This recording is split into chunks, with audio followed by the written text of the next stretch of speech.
সামনেই আসছে পায়েলদির বিয়ে, সেই কারণেই কিন্তু আমরা সবাই মিলে নাচ প্র্যাকটিস করা শুরু করে দিয়েছি। আর এখন যেহেতু আমি এই বাড়িতেই আছি, সেই জন্যই আর কি আমাদের বাড়িতেই আসতে বললাম, সবাই মিলে একসাথে যাতে নাচ প্র্যাকটিস করতে পারি। হ্যালো এভরিওয়ান, সবাই কেমন আছো? আশা করছি সবাই ভালো আছো, আর আমিও ভীষণ ভালো আছি। আবার একটা নতুন ব্লগে তোমাদের সকলকে ওয়েলকাম। আজকের বারটা ছিল শনিবার, বিকেল বিকেল করে কিন্তু পায়েলদি আর সাথী চলে এসেছিল। তার সাথে পায়েলদির আরো দুটো স্টুডেন্ট ছিল, তো সবাই মিলে কিন্তু নাচ প্র্যাকটিস করা হয়ে গেছে। এখন নিচে এসে চাটা খাচ্ছিলাম। ফোনে প্রচুর ভিডিও জমে গেছে, পরপর সব এডিট করছি আর পোস্ট করছি, সেই কারণেই আর কি এই ভিডিওটাও পোস্ট করতে অনেকটাই দেরি হয়ে গেল। সন্ধ্যের মধ্যেই সবাই চলে গেছে, তারপরে আর সেরকম কোনো ভিডিও ক্লিপ নেওয়া হয়েছিল না। এটা হচ্ছে পরদিন সকালবেলা। আমাদের দাদা ভাই আজ চলে যাবে, আর যেহেতু দোকানের প্রচুর চাপ আছে, সেই কারণেই কিন্তু তাড়াতাড়ি চলে যেতে হচ্ছে। আর এমনিতেই আমাকে রাখতে আসারই টাইম পাচ্ছিল না, তারপরেও যে দুদিন ছিল এটাই আবার আমাকে নিতে আসবে। আর ও কিন্তু এখানে এসে প্রচুর মজা করে, যেহেতু এখানে ওখানে ঘুরতে যাওয়া হয়, সেই জন্য কিন্তু ওরও বেশ ভালোই লাগে। আর এবার কিন্তু খুব বেশি দিন থাকতে পারবো না, আবার কিন্তু নিতে আসবে খুব অল্প দিনে। সেদিন কিন্তু সকালে টিফিন করেই বেরিয়ে গেছে। যাই হোক, সেদিন আর কোনো ভিডিও ক্লিপ নেওয়া হয়েছিল না। এটা হচ্ছে পরদিন বিকেল বেলাকার, যখন যখন মনে হয়েছে সমস্ত ভিডিওই করে রেখেছি। তো যাই হোক, আজকে যাচ্ছি আমরা মামার বাড়ি। তোমরা প্রত্যেকে জানো এখানে আসলে কিন্তু একদিনের জন্য হলেও আমি মামার বাড়িতে যাই। মামিরা এতবার যাওয়ার কথা বলে, না গিয়ে থাকতেই পারি না। তো যাই হোক, আমি মা আর ভাই কিন্তু দুপুরের খাওয়া দাওয়া করেই বেরিয়ে পড়েছি। আর আরো যাওয়া হয় কাছাকাছি বলেই, দূরে হলে হয়তো যেতে পারতাম না। তোমরা অনেকেই জানো আমার মামার বাড়ি যেতে কিন্তু 20 থেকে 25 মিনিট সময় লাগে, তার কমও লাগে বাইকে। আর এই রাস্তা দিয়ে যেতে কিন্তু ভীষণ ভালো লাগে। দুই ধারেই দেখতেই পাচ্ছ পরপর পুকুর। আর এই যে বলতে বলতে মামার বাড়ি চলেও এসেছি, আর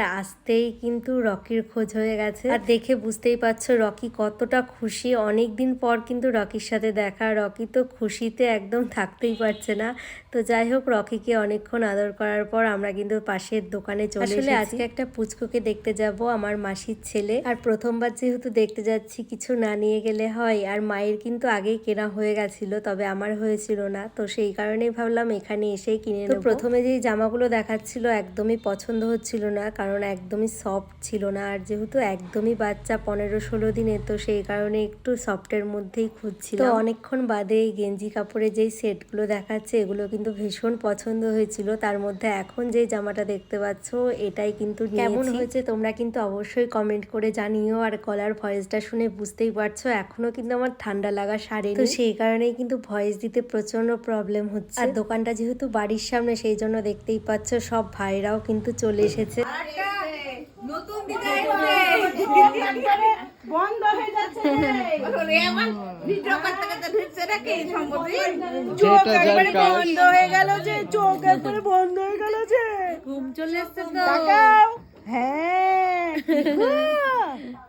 কে হ্যাঁ কে আবার চোখ বন্ধ করে মাছিমুনির কাছে চলে যাও না, জামা ধরো পরবা।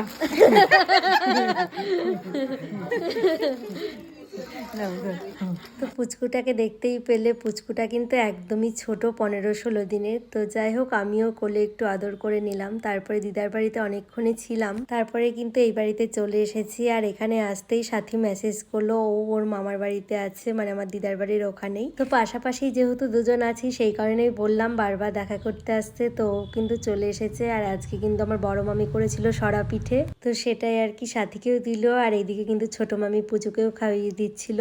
আর পুচুকে দেখে কে কে চিনতে পারছো অবশ্যই কিন্তু জানিও। পুচু কিন্তু আমার আর একটা ভাই, আর ওর সাথে হয়তো অনেক ভিডিওই দেখেছো। কয়েক মাস আগেই কিন্তু জন্মাষ্টমীর দিন ওকে কৃষ্ণ সাজিয়েছিলাম। আর এই হচ্ছে আমার বড় মামার শখের পাখির খাঁচা। এগুলো কিন্তু প্রত্যেকটাই বাড়ির পাখি। তো দেখতেই পাচ্ছ কত সুন্দর খাঁচা করে প্রত্যেকটা পাখিকে আলাদা আলাদা করে রাখা হয়েছে।